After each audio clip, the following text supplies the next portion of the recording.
Now, if you don't do what your Auntie Margot tells you, you're in big trouble. The question is, do you agree that Scotland should be an independent country? For me, the principle that we work best when we work together, without coercion or conscription, bullying or bossiness. Always whenever someone says, oh, peace and sausage, and it's a roll and sausage, and it's sausage roll, we're better together. Well, they didn't. It was us. We invented it, just like every other bloody thing.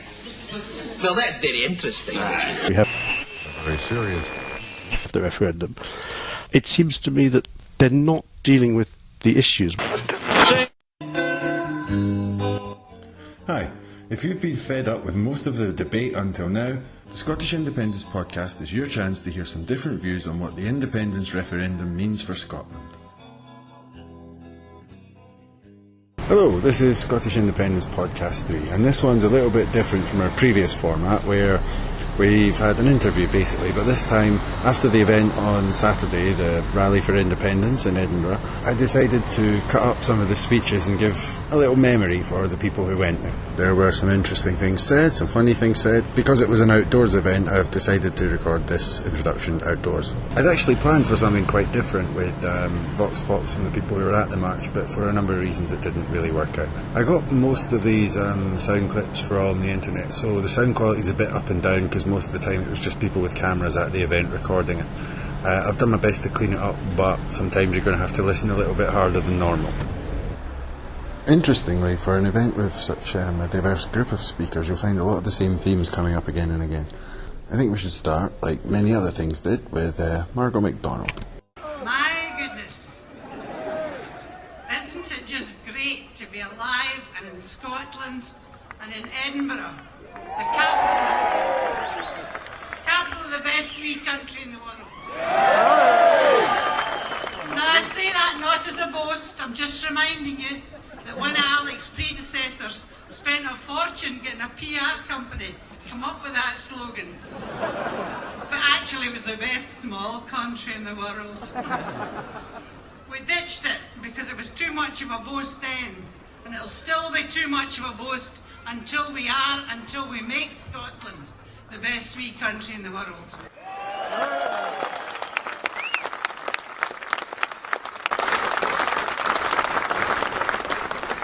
It's great to be on the side of the angels just for once. Now that is not to infer anything at all about the folk who aren't here, who are our fellow Scots, because I love them just the same, with exceptions. But just remember, the day after the independence vote, whether it's win, lose or draw, they're still our fellow Scots, they're still our fellow Scots. And we'll still have to work alongside them, and we'll have to rebuild alongside them. I'm an independent, you see, I get to be nice about everybody. So I'm just asking everyone here, think about this. Alex talked about the numbers of people who support independence, and the PA is even now reporting that people in the march have said that they've changed their mind in the last year. If a third of Scots believe in independence and want independence now, every one of us has got 2 years to persuade another one Scot, and then we're home and dry. Now that's not fanciful, that's just practical. I'm very practical, as you know. It would be, and for me, an honour to be able to stand here in a couple of years' time, if I'm invited back, that is, and say, well, I'll tell you who it was I persuaded, because there's a number of candidates I've got in mind. See Alistair Darling. Oh, don't boo him. There's always room for sinners to repent. But we can laugh about it and enjoy it, because life goes on. And you should remember that when you're persuading your one person that you've selected as victim. Talk to them in their ground, stand where they're standing, see it from where they see it. What is it they're worried about? That we couldn't possibly pay the high unemployment rate that they pay. Have you ever heard anything like it? You can't be independent because you'll want to still be getting unemployment benefit from us. That's a signal of failure. That's an admission on the part of the government that they haven't got it right. And instead of putting up with this tosh about you couldn't possibly leave the embrace of Mother England or Greater Britain or Bitter Britain, whatever it's called. Instead of putting up with that, tell them they've got a brass neck expecting you to commit your children and their children to a steadily diminishing state. Not a crashing failure, but steadily diminishing all the same. And when they're asking you about the defence policy, incidentally, the SNP were daft to talk about defence policy. I'll tell you why after.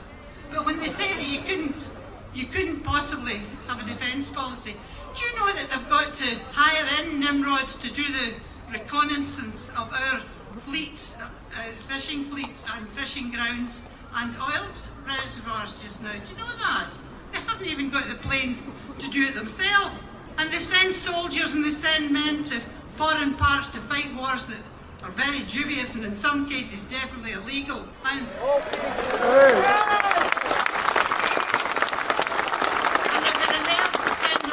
proper equipment. What a state to want to be part of. And the reason, by the way, that I said it was daft for the SNP to say, oh, here's the policy. Don't forget, when you're talking to that one person, after the independence vote has been won, then the party politics come back into play. And we don't know who will be the party in power. So therefore, we don't know exactly what the policy will be. We can find out what the principle is beforehand, but you don't know all the fine details. So, you're absolutely right with no today, so I said that.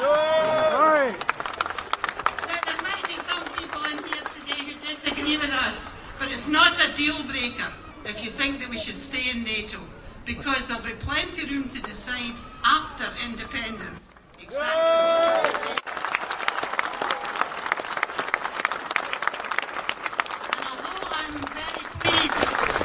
To see some flags from Europe that I recognised from 30 years ago from similar marches.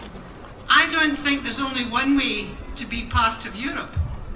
And I think that Scots should be made aware of it, that there'll be a choice to make. We don't need to be in the EU, and we certainly don't need to be in the Euro.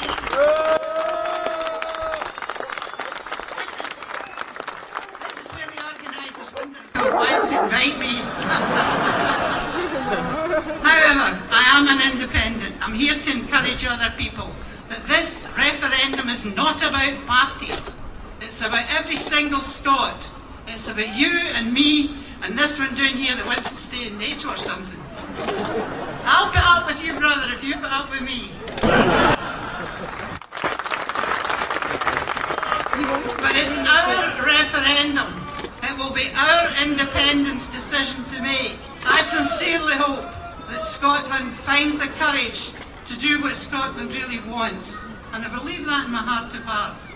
Because even the folk who are opposite us in Parliament just now, picking up wee itsy bitsy points, dancing on them, trying to inflame them, to make them a big argument against independence. A lot of them have doubts too. Don't forget that when you're talking to them. They're in a party, and they've got their party politics at the moment mixed up with what should be entirely personal and should be principled rather than party politics. I'm so happy to have been here today. I'm very, very proud to have been here.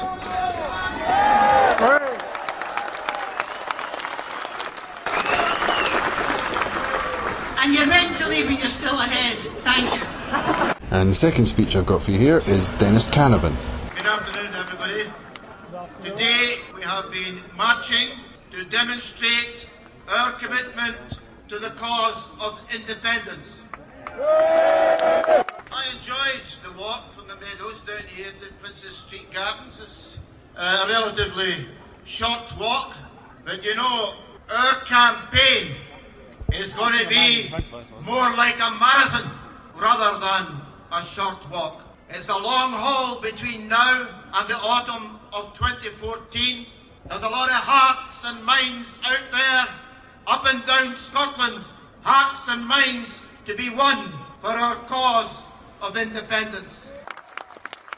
And whatever the opinion polls say today, if we put our minds to it, if we show the courage, the determination of a long-distance runner, if we've got the stamina to last the pace, then a historic victory will be within our grasp.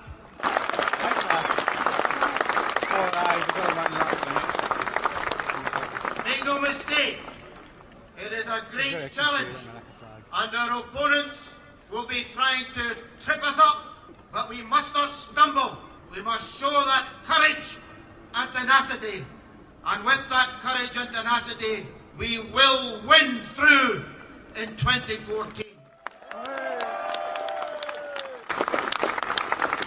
I believe in Scottish independence because basically it will mean a better future for the people of Scotland, because it will enable the people of Scotland to shape that future. As some of you will know, I'm a convert to the cause of independence, and my conversion is not based on emotion, it is based on experience. I served a long-term sentence of 26 years at Westminster, followed by a shorter sentence of 8 years in the Scottish Parliament. And I have come to the conclusion that Westminster is completely out of touch with Scotland, whereas the Scottish Parliament responds more positively and more readily to the values, the needs and the aspirations of the people of Scotland. We can see that in some of the things that our First Minister mentioned. Things like free tuition for our university students. Things like care for the elderly, free prescriptions, things like land reform.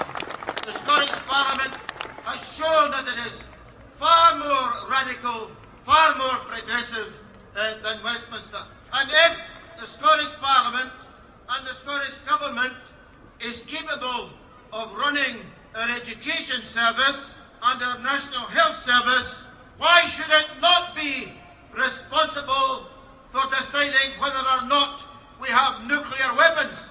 Why should it not be responsible for deciding whether we get involved in illegal wars? Why should it not be responsible on taking decisions as to whether we should allow bankers to ruin our economy?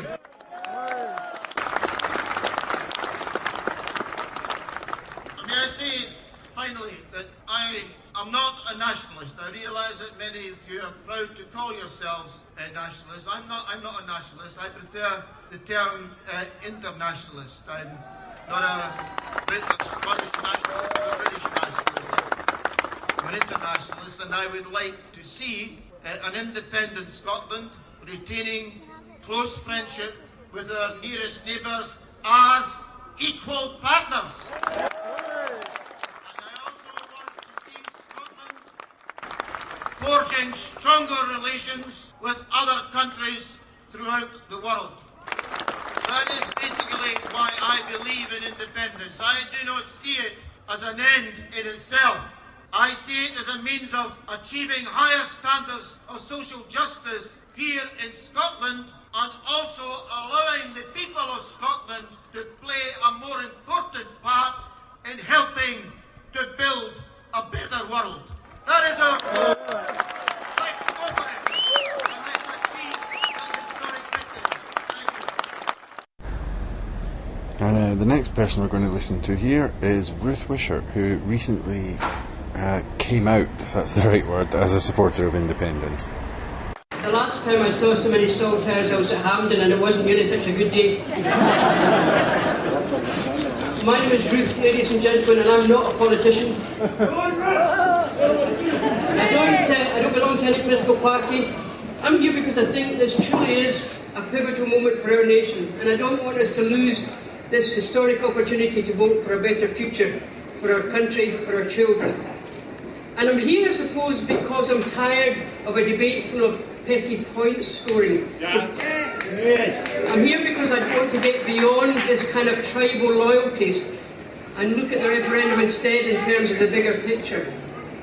I joined the Yes for Scotland campaign because I asked Scots of every persuasion to raise their eyes to that bigger picture.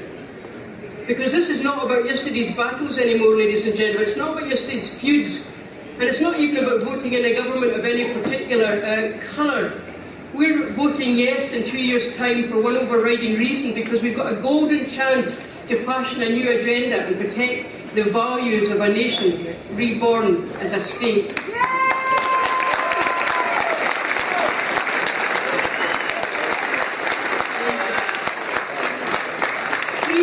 Please, ladies and gentlemen, don't let anybody tell you that if we ignore this poll, there'll be another couple along in a moment.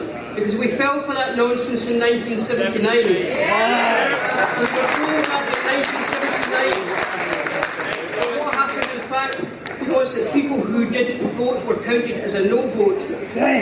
We were told that we'd secure a better deal in that case from London politicians, and just as well is it not that nobody was holding their breath.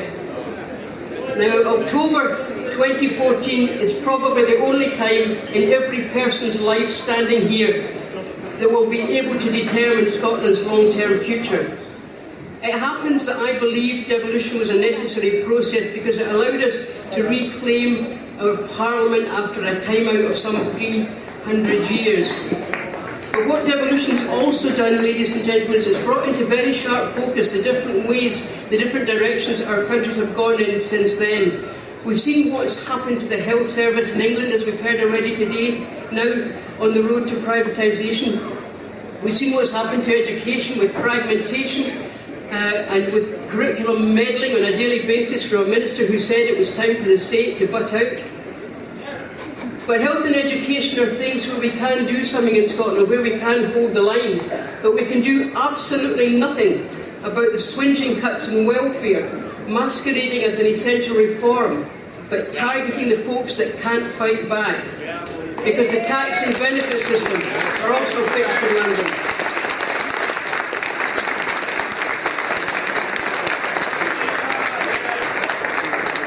When a government announces in advance of any testing, any fit-for-work testing, that they're going to take 20 billion out of the welfare budget, then, ladies and gentlemen, the agenda is pretty clear.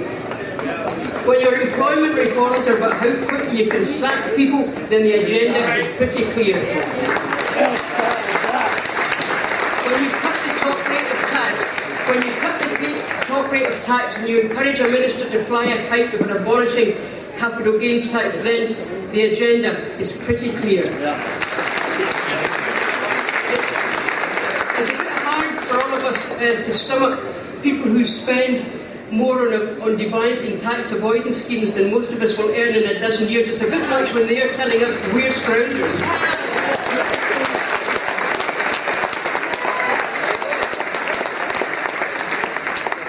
You know, there are literally thousands of people engaged in trying to find out who might have creamed off an extra fiver from their weekly benefits, but there's just a handful charged with trying to find the billions that have been siphoned off offshore or hidden elsewhere in the country.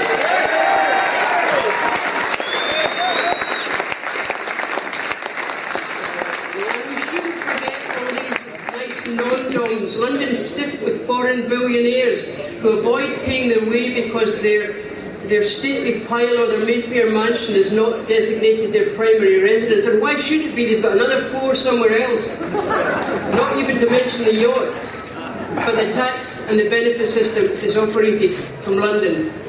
And quickly let me mention defence, because I live in that Bermuda Triangle between Faslane and Coolport, and I don't see whales out of my kitchen window, I see Trident submarines.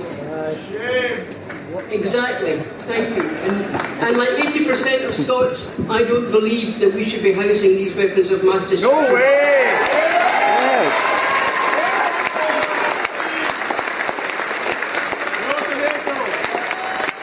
What defence decisions are taken in London?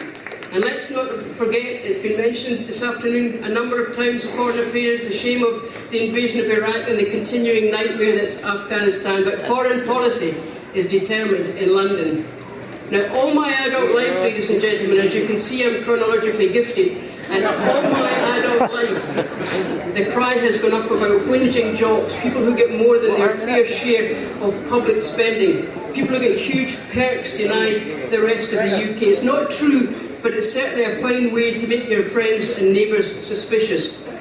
Well, the surefire way to stop that is to raise our own taxes and spend them as we see fit, depending on the budget we have to have.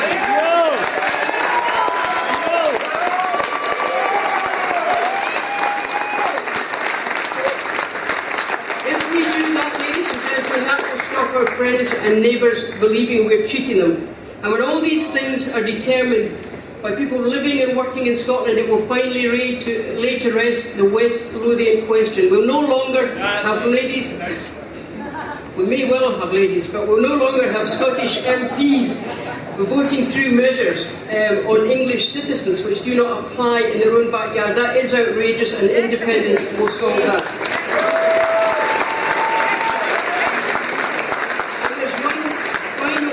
I'd like to explore, because people have suggested quite often to me that those who favour the Scottish nation once again becoming a fully functioning state must be anti-English or just plain provoking. I find that idea truly offensive. Very offensive.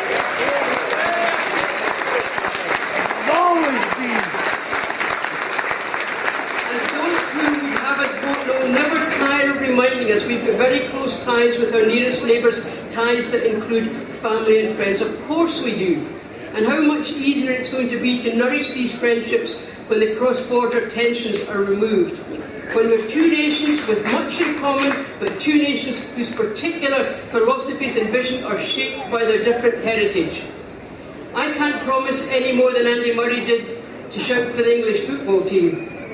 But I can promise to love my neighbour. And it's for all these reasons that I'm going to vote yes in 2015. Yes!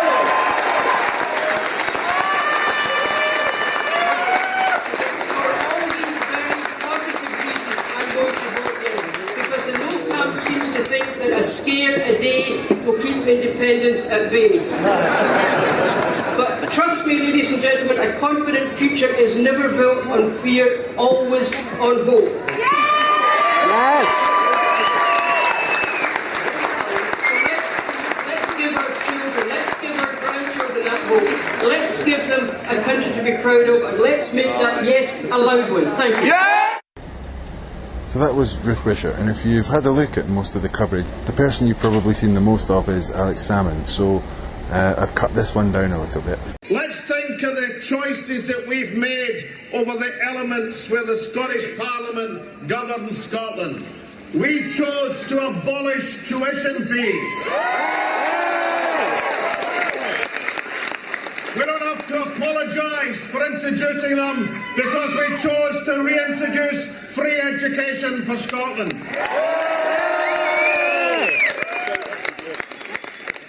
We chose to abolish prescription fees in the National Health Service, because our choice is for a National Health Service, not the disintegration that's taking place from Westminster. We choose a National Health Service for Scotland.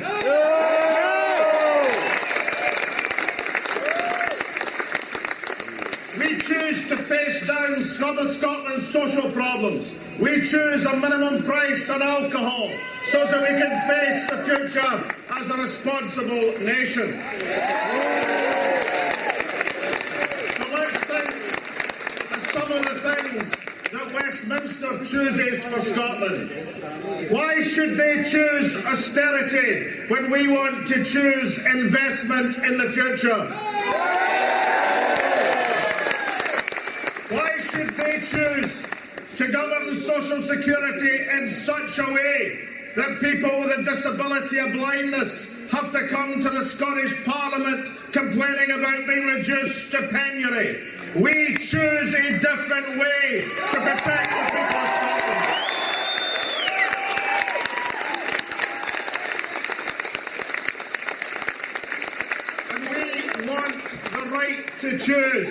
whether or not our people should be sent into illegal wars, and we want the right to choose to remove weapons of mass destruction.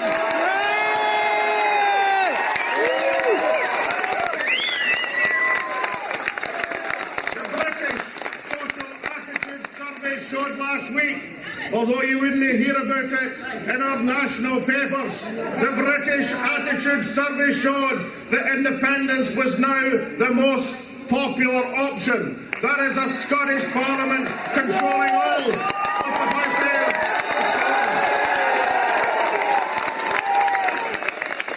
The Scottish Attitude Survey said that 61% of the people of this nation trust the Scottish Parliament, and only 18% trust Westminster to act in the interests of Scotland.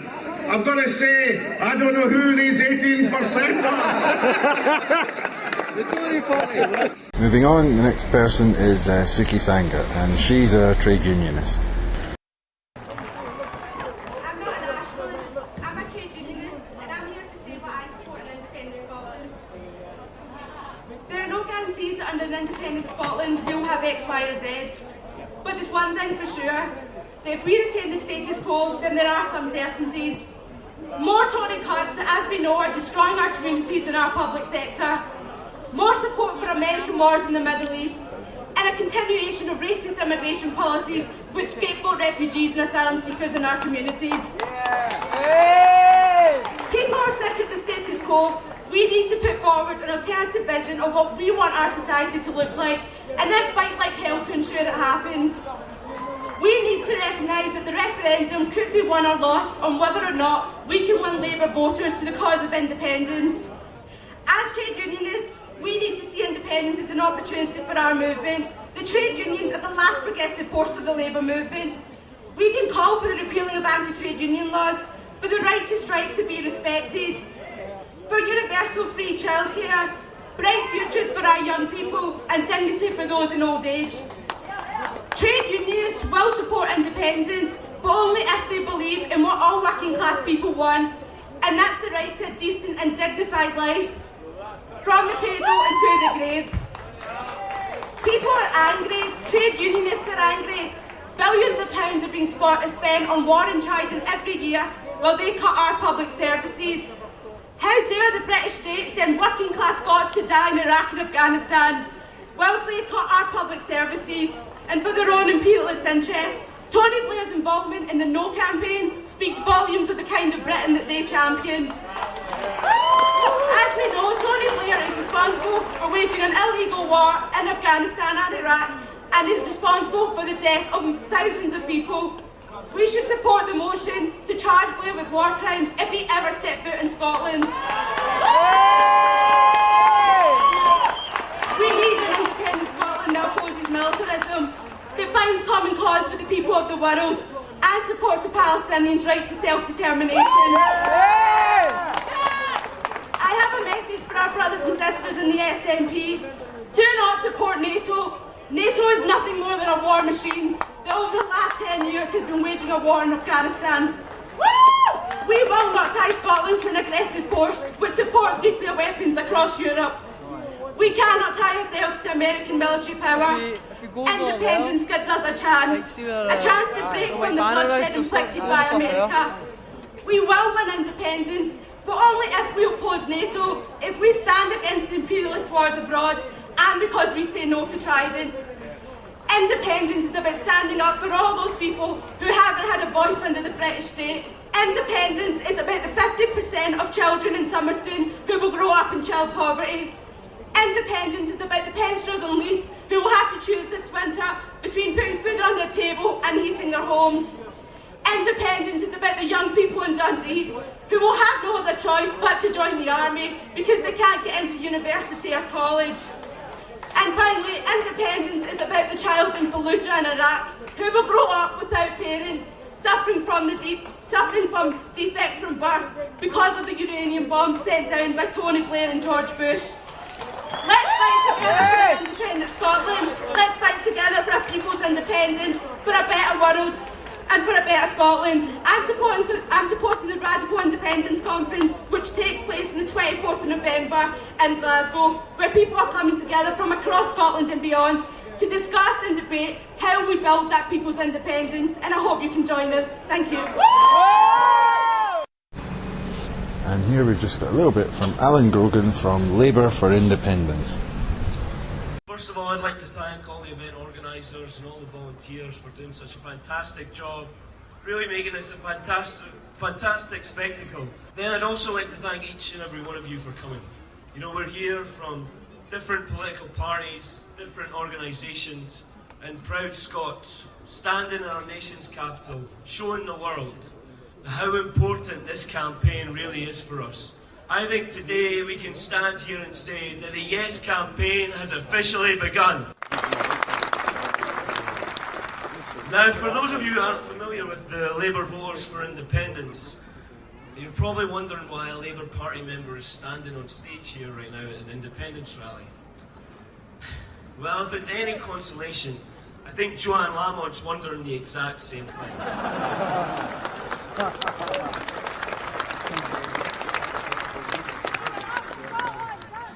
I've always been a Labour supporter. I was brought up as a Labour supporter in a Labour family. I was 8 years old, handing out flyers in the '92 election at the polling stations and sharing my dad's grief at 5 more years of the Tories. I also remember in 1997 having such high hopes, and although some good things were done, the 13 years of a Labour government was met with regular disappointment. I started the Labour for Independence campaign on the Facebook and the website because every time I approached a Labour politician or a higher up about supporting independence, I was told to vote for the SNP. I wanted to see if I was alone, if I was the only one who felt like this. But the support that we've received has shown that I am not alone, that there is many more like us, that we are just the unheard and ignored voices of the Labour Party.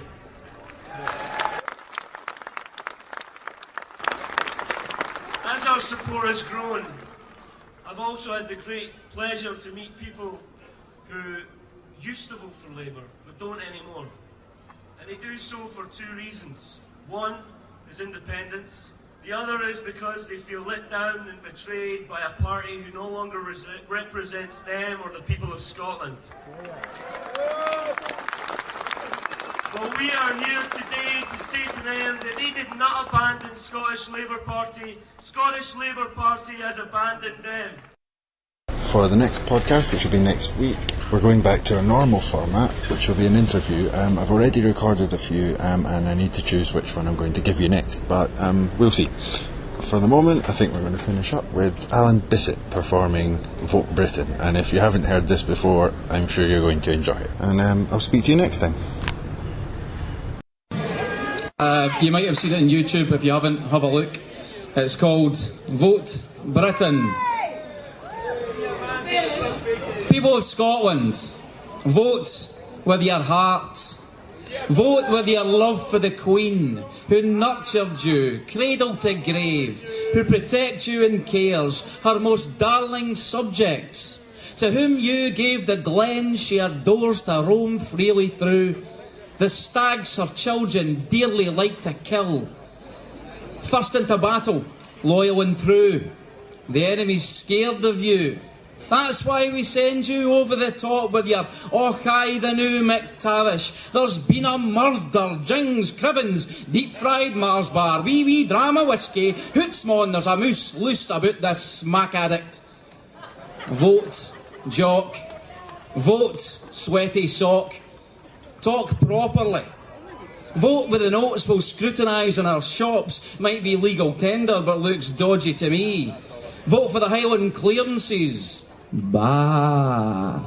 Vote for nuclear submarines in your water. Vote for the Olympic Games you didn't vote for, but you'll pay for it. You'll pay for it. Vote Conservative. Vote Lib Dem. Vote Lib Servative. Vote Con Daber. Vote with a chip in your shoulder. Vote Labour. New Labour. Old Labour. Scottish Labour. Get back in line, Scottish Labour. HQ and Solihull will issue their commands to you shortly. In the meantime, just keep the vote flowing in from up there. Thanks. Goodbye.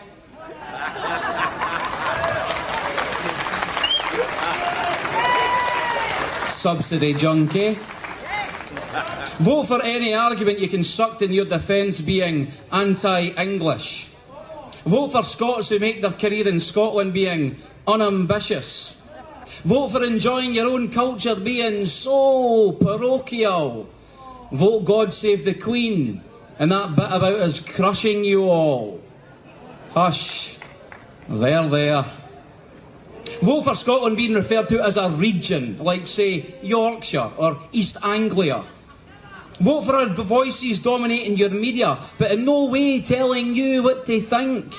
Take a drink. Go on, son. Take a drink. Vote for oil revenue, which we ensure flows directly from us into you. Vote for being told you're the only country in the world that could not possibly survive, and that without us you'd fall to pieces, like children abandoned in the wild, caked in faeces. Vote Daily Mail and Rupert Murdoch and illegal immigrants killed Princess Diana and London, most exciting city in the world, darling. Glasgow is a very violent place, is it not? Do you have art? Vote with your heart. Vote empire. Vote tradition. Vote for our proud shared history of enslaving other nations and stealing their natural resources, bringing wealth and prosperity to the world, and being on the right side just once, and that's only because it was against your actual Hitler. Vote for the hashtag Scottish conspiracy at Westminster. Who really runs the show here, eh? Blair, Brown, you've got your own in that time. We aren't allowed to vote in Holyrood, but you've got wee Archie McPhee pulling strings in our parliament when we wouldn't even think about interfering in how you run your own affairs. But while we're at it, this referendum, eh? A so-called referendum, is it? Have it now. Make sure it looks like this. Vote for very rich people patronising you. Vote for Glasgow having the highest knife crime rate and lowest life expectancy in Europe due to our generosity.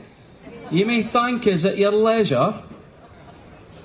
Vote for the absence of your history in our schools, all Brits together. Vote for our shock at your ingratitude. Vote for us saying, when you open up your porridge mouth. Vote for bafflement about why you want the England football team to lose. We always want the Scots to win, except in referenda. Vote for psychopathic villains with your accent in a soap opera.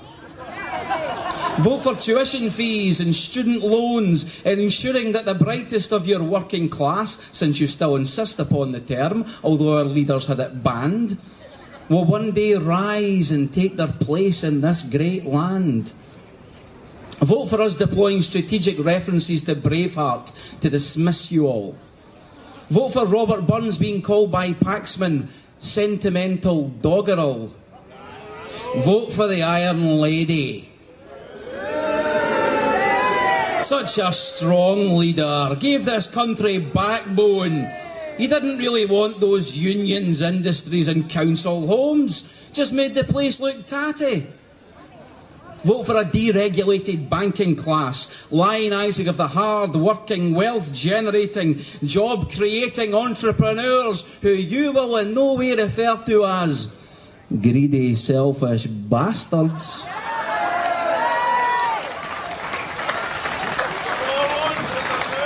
Give them your taxes. Vote for foreign war.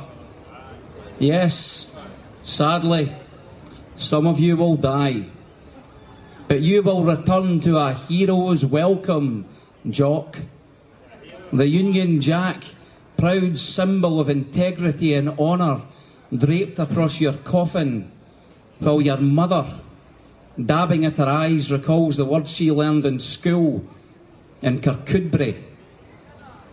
There is some corner of a foreign field that will be forever England. Vote with your heart.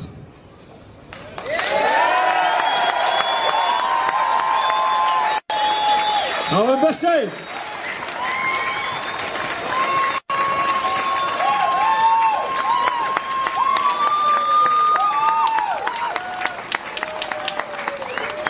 You can get that on YouTube.